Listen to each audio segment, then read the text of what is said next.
कक्षा 9वीं हिंदी का दूसरा पाठ जिसका नाम है बिल्ली का बिलम्बुड़ा, इसके बारे में जानकारी लेंगे।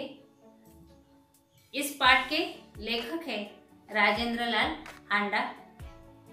राजेंद्र लाल हांडा जी एक जाने माने कथाकार है। आपकी रचनाएं पत्र पत्रिकाओं में सतत प्रकाशित होती रहती है। समसामयिक विषयों पर आपकी रचनाएं सामाजिक समस्याओं को उद्घाटित करती है। हमारा पाठ जो है बिल्ली का बिलम्बुड़ा, ये एक हास्य कहानी है। जीवन की किसी घटना का रोचक प्रवाही वर्णन कहानी होती है।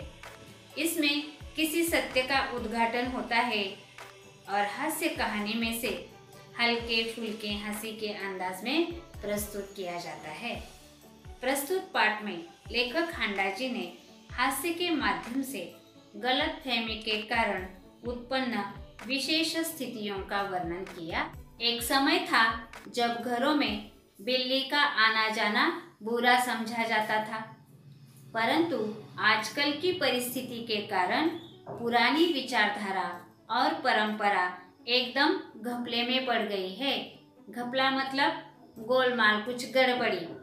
वही विचार ठीक समझा जाता है जिससे काम चले।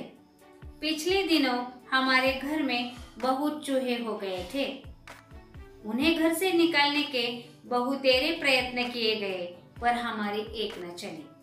लेखक के घर में चूहे हो गए और इन चूहों से छुटकारा पाने के लिए बहुत सारे प्रयत्न किए, लेकिन चूहों की संख्या कम नहीं हुई। आटे और अनाज के लिए लोहे के ढोल बनवाए। ढोल मतलब लोहे के बड़े डिब्बे होते हैं जिसमें हम अनाज रखते हैं। चूहे इन ढोलों, यह उपाय कुछ दिनों तक कारगर रहा। कारगर मतलब असर करने वाला, उसका परिणाम अच्छा हुआ। परंतु आंख बचाकर चूहे इन ढोलों में भी घुसने लगे। आंख बचाकर माने चोरी छिपे। जिस ढोलों में अनाज रखा जाता था उसकी तरफ ये चूहे चोरी छिपे जाने लगे। इस समस्या पर कई मित्रों से परामर्श किया गया। परामर्श करना माने सलाह लेना, विचार विमर्श करना। मित्रों के पास लेखक ने ये बात छेड़ी कि हमारे घर में बहुत सारे चूहे हो गए और इन्हें नष्ट कैसे किया जाए। आखिर यह फैसला हुआ कि घर में एक बिल्ली पाली जाए। इस प्रस्ताव पर किसी को आपत्ति न थी। सभी ने इस प्रस्ताव को स्वीकार किया और अब घर में बिल्ली पालना हमने तय किया। चुनांचे एक बिल्ली लाई गई। चुनांचे माने इसलिए घर में एक बिल्ली लाई गई। उसकी खूब खातिर होने लगी। कभी बच्चे दूध पिलाते, कभी रोटी देते। उसने विधि पूर्वक चूहों को सफाया शुरू कर दिया।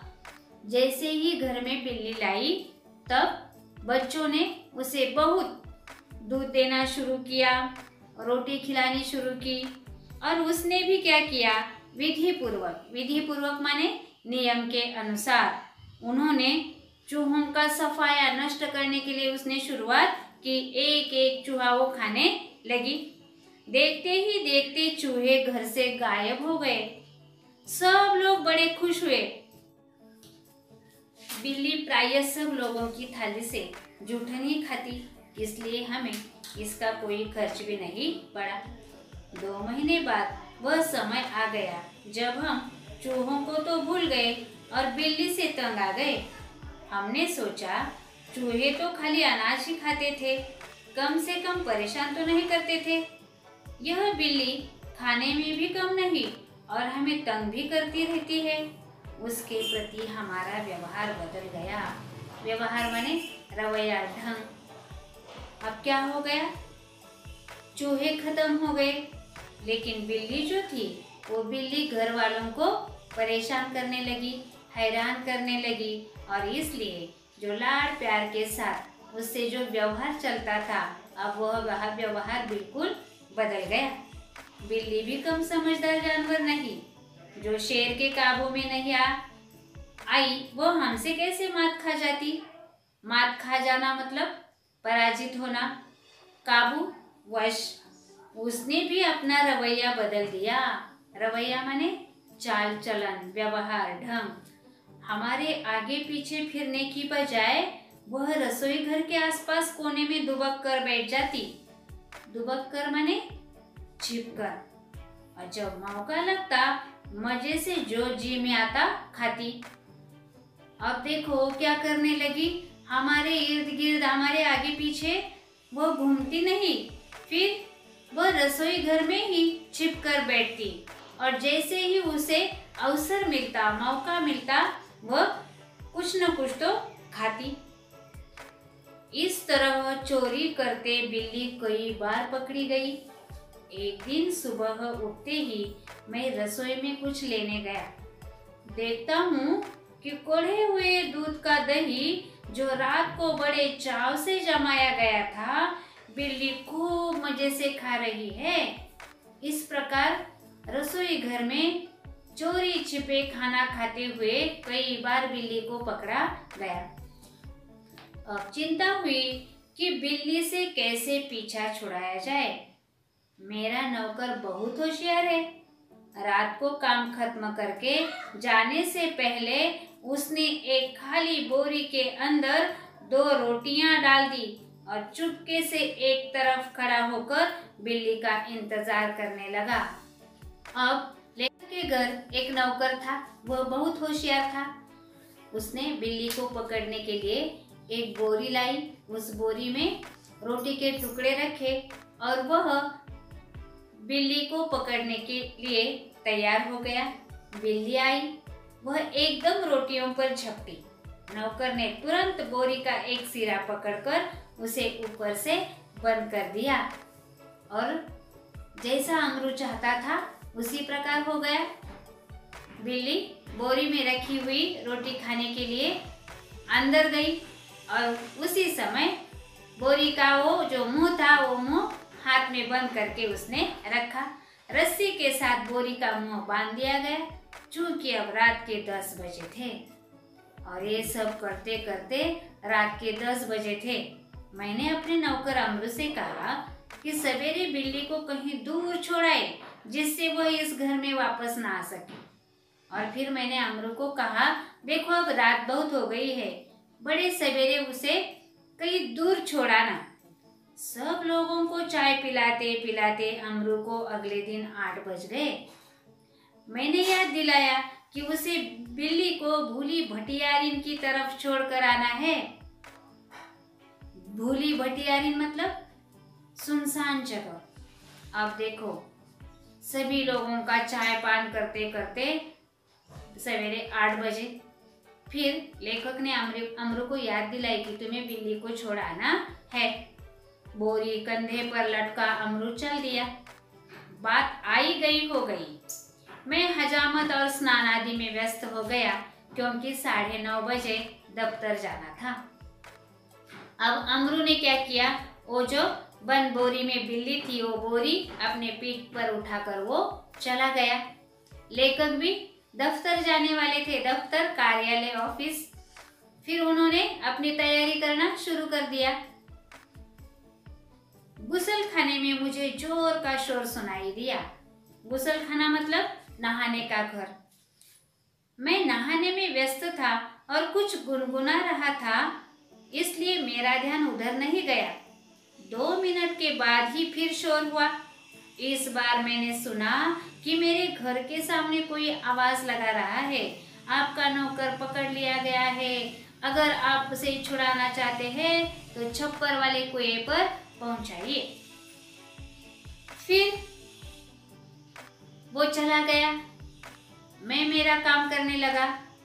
नहाते समय मुझे जोर का शोर सुनाई दिया और बाद में तो हमारे घर के सामने ही ये शोर था और नौकर पकड़ा गया, ऐसा लोग कह रहे थे। मैं हैरान हुआ कि क्या बात है। समझा शायद अमरू किसी की साइकिल से टकरा गया होगा। शायद साइकिल वाले का कुछ नुकसान हो गया हो और उसने अमरू को धर पकड़ा हो। कई विचार मन में आने लगे। लेखक कह रहे हैं, मुझे लगा अमरू किसी साइकिल वाले से टकरा होगा और साइकिल वाले का बहुत नुकसान हुआ होगा और उसने ही अमरू को पकड़ा होगा। रही आदमी इकट्ठे होने की बात, यह काम दिल्ली में मुश्किल नहीं और फिर करोल बाग में तो बहुत आसान है, जहाँ सैकड़ों आदमियों को पता ही नहीं कि वे किधर जाएं और क्या करें। अब साइकिल वाले से टकरा होगा ऐसा विचार आया, लेकिन भीड़ भी बहुत थी, शोर भी बहुत था। तो वो बोले, करोल बाग में ऐसा हमेशा होता रहता है। दिल्ली का एक स्थान है करोल बाग। खैर उधर जा ही रहा था कि रास्ते में खाली बोरी लटकाए अमरू आता हुआ दिखाई दिया। चलो बात क्या हुई है ऐसा देखने के लिए लेखक जा ही रहे थे, तो सामने से खाली बोरी हाथ में लिए हुए अमरू दिखाई दिया। वह खूब खिलखिलाकर हंस रहा था। उसे डांटते हुए मैंने पूछा, अरे क्या बात हुई? तूने आज सुबह ही सुबह क्या गड़बड़ की जो इतना शोर मचा और मोहल्ले के लोग तुझे मारने को दौड़े? अमरू तो हंसते हुए आ रहा था और लेखक को सामने देखकर तो और भी वो हंसने लगा। फिर थोड़ा सा डांट कर लेखक जी उसे बोले कि अरे तूने बड़े सवेरे सवेरे ऐसा क्या काम किया कि इतनी भीड़ जमा हो गई और शोर मचाने लगे लोग। अमरू को कुछ कहना नहीं पड़ा। उसके पीछे कुछ आदमी आ रहे थे, उन्होंने मुझे सारा मामला समझा दिया। बात यह हुई कि जैसे अमरू कंधे पर बोरी लटकाए बिल्ली को बाहर छोड़ने जा रहा था, कुछ लोगों को शक हुआ कि बोरी में बच्चा है। अमरू कुछ बताने वाला ही था, तभी उसके पीछे से एक आदमी ने कहा कि देखो साहब, ऐसा हुआ कि अमरू पीठ पर बोरी लेकर जा रहा था और लोगों को लगा उस बोरी में बच्चा है। दो आदमी चुपके चुपके उसके पीछे हो लिए। उन्होंने देखा कि बोरी अंदर से हिल रही है। बस उन्हें विश्वास हो गया कि इस बदमाश ने किसी बच्चे को पकड़ा है। कुछ लोगों ने, दो आदमियों ने उसका पीछा किया और जब कंधे पर बोरी थी, वह बोरी में कुछ हिल रहा था, तो उन लोगों को आशंका हुई कि इस बोरी में बच्चा ही है। फिर अमरू स्वभाव से अल्पभाषी है, कुछ मस्करा भी है। वह चुप रहा।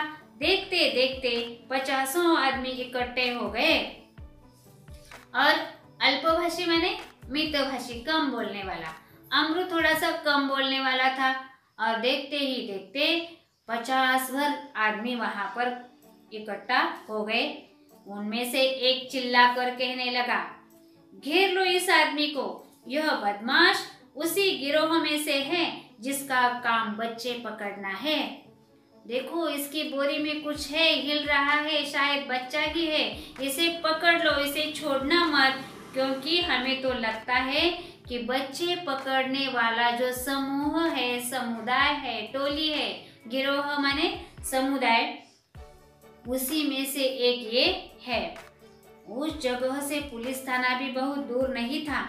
एक आदमी लपक कर थाने गया और वहां से थानेदार और एक सिपाही को बुला लाया। थानेदार को देखते ही एक उत्साही दर्शक अपने कुर्ती की बाहें ऊपर चढ़ाते हुए बोला, दरोगा जी, ऐसा नहीं हो सकता कि आप इस बदमाश को चुपचाप यहाँ से ले जाए और कानूनी कार्यवाही की आड़ में इसे हवालात के मजे लेने दे। एक आदमी बोलने लगा, देखो साहब जी, आप यहाँ पर आए हैं और आप यहाँ से उसे पुलिस थाना ले जाएंगे, कानूनी कार्रवाई करेंगे, उसे हवालात में भेज देंगे, लेकिन हम ऐसा नहीं होने देंगे। पहले इसकी जी भर की मरम्मत होगी। पहले हम इसे जी भर पीटेंगे, मरम्मत करेंगे माने पीटेंगे, मारेंगे। गजब नहीं है कि भरे मोहल्ले से बच्चे उठा ले जाए। 2 दिन हुए, पास वाली गली से एक बच्चा गुम हो गया। वो बोलने लगे, अरे बच्चे उठाना क्या इतना आसान काम है क्या? हम ऐसा नहीं होने देंगे। देवनगर से तो कई उठाए जा चुके हैं। आप बाद में इसके साथ चाहे जो करें, पहले हम इसकी लोग इसकी पिटाई करेंगे। भीड़ में से दसियों ने इस सुंदर प्रस्ताव का समर्थन किया और लोग अमरू को पीटने के लिए मानो तैयार हो गए। सभी लोग बहुत क्रोधित हो गए थे, उन्हें गुस्सा आया था और अब उन्होंने तय किया कि पहले हम इसे पीटेंगे, मारेंगे, मरम्मत करेंगे और बाद में पुलिस थाना लेकर जाएंगे। उन दिनों दिल्ली में बड़ी सनसनी फैली हुई थी। सनसनी माने घबराहट। नगर के सभी भागों से बच्चों के उठाए जाने की खबरें आ रही थी। एक दो बार पत्रों में यह छपा कि जमुना के पुल पर कुछ आदमी पकड़े गए जिन्होंने बोरियों में बच्चे बंद किए हुए थे। और ऐसी कई खबरें हर रोज आती थी कि आज इस भाग से बच्चा गुम हो गया है, कल उस भाग से बच्चा गुम हो गया है। स्कूलों से बच्चे बहुत सावधानी से लाए जाते थे। पार्कों में और बाहर गलियों में बच्चों का खेलना कूदना बंद हो चुका था। दिल्ली नगर पालिका और संसद में इसी विषय पर अनेक सवाल जवाब हुए थे। आश्चर्य इस बात का नहीं कि लोगों ने अमरू पर संदेह क्यों किया, बल्कि इस बात का था कि उन्होंने अभी तक उसकी मार पिटाई शुरू क्यों नहीं कर दी। वातावरण में सनसनी और तनाव की कमी न थी। एक घटनाएं हर एक बता रहा था। अब सभी लोग सोच रहे थे कि ये लोग शांति से खड़े क्यों हैं, अब तक अमरू की पिटाई शुरू क्यों नहीं हुई। अगर थानेदार और पुलिस का सिपाही वहां न जाता तो अब तक अमरू पर भीड़ टूट पड़ी होती। थानेदार ने आते ही अमरू की कलाई पकड़ ली और पूछा, बोल, यह बच्चा तूने कहाँ से उठाया है और इसे तू कहाँ ले जा रहा है? बता, कहाँ है तेरे और साथी? आज सबका सुराग लगाकर ही हटूंगा। अमरू अब तक तो दिल में हंस रहा था, मगर थानेदार की धमकियों से कुछ घबरा गया। फिर बड़े क्रोधित होकर, गुस्सा होकर दरोगा जी भी सामने आ गए और वो भी उसे डराने धमकाने लगे कि बोल, तेरे और साथी कहाँ है और तू इस बच्चे को लेकर कहाँ जाने वाला था? दबी आवाज में वह थानेदार से बोला, सरकार, मैंने किसी का बच्चा नहीं उठाया। मैं न बदमाश हूँ, मैं तो एक भले घर का नौकर हूँ जो रोटी चौका करता हूँ और अपना पेट पालता हूँ। साहब, मैं तो चोर नहीं हूँ। एक अच्छे घर में मैं रोटी चौका माने रोटी बेलने का काम करता हूँ, घर का काम करता हूँ और अपना पेट पालता हूँ। जो आदमी थानेदार को बुलाकर लाया था क्रोध में आकर बोला, क्यों बकता है बे? दरोगा जी, ऐसे नहीं यह मानेगा। 2-4 बेंत रसीद कीजिए। जिसने पुलिस लाई थी उसने कहा कि इसकी बात मत सुनो, अपने पास जो डंडी है, बेंत है, वो बाहर निकालो। दरोगा ने बगल से निकालकर बेंत अपने हाथ में ली ही थी कि अमरू नम्रता पूर्वक झुका और बोला, सरकार, आप जितना चाहे मुझे पीट ले, पहले यह तो देख ले कि इस बोरी में क्या। हुक्म हो तो चलिए, थाने चले। वह बोलने लगा कि देखो साहब, मेरी बोरी में क्या है ये तो पहले देखिए, बाद में मैं जरूर पुलिस थाने आऊंगा। यद्यपि थानेदार इस बात पर राजी हो गए थे, पर भीड़ कब मानने वाली थी। लोग चिल्ला उठे, हरगिज नहीं, ऐसा कभी नहीं होगा। पुलिस थाने इसे लेकर हम जाने नहीं देंगे, हरगिज कदापि। हम सब इस आदमी की बदमाशी के गवाह है। गवाह माने साक्षी। इसने बोरी लाई, उस बोरी में कुछ हिल रहा है, ये हमने देखा है। मामला कभी दबने नहीं देंगे। थानेदार डर गए कि उनकी नीयत पर लोगों को शक हो रहा है। उन्होंने अमरू से कहा, अच्छा, बोरी को नीचे रखो और इसका मुंह खोलो। अमरू शांतिपूर्वक नीचे बैठ गया और धीरे से उसने बोरी का मुंह खोला। जैसे ही बोरी का मुंह खुला, बिल्ली का बिलंगुड़ा छलांगे मारता हुआ एक तरफ भाग गया और लोग देखते ही रह गए। अब अमरू ने क्या किया, नीचे बैठ गया और उसने बोरी का मुंह खोला। जैसे ही बोरी का मुंह खुला तो उससे एक बिल्ली का छोटा सा बच्चा, उसे बिलंगुड़ा कहते हैं, वो बिल्ली का छोटा सा बच्चा उछलते कूदते हुए उस बोरी से बाहर निकला और भागने लगा। थानेदार की भी समझ में न आया कि अब क्या करे।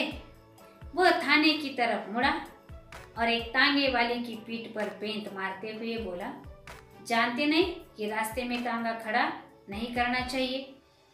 अब पुलिस थाने से ये थानेदार आए थे। इतनी देर तक बहुत रौब जमाया था उन्होंने।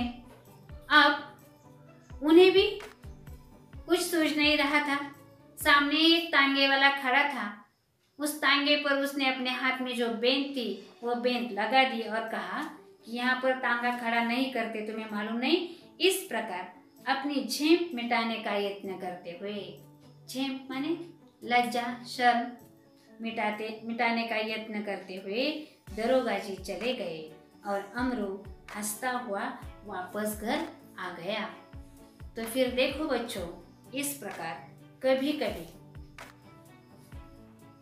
इस प्रकार के कई किस्से हमारे साथ भी होते रहते हैं, लेकिन गलतफहमी के कारण इस प्रकार के जो किस्से होते हैं, इन किस्सों के कारण, गलतफहमी के कारण इस प्रकार विकट परिस्थिति निर्माण हो जाती है और हमारे सामने तूफान सा खड़ा हो जाता है। धन्यवाद।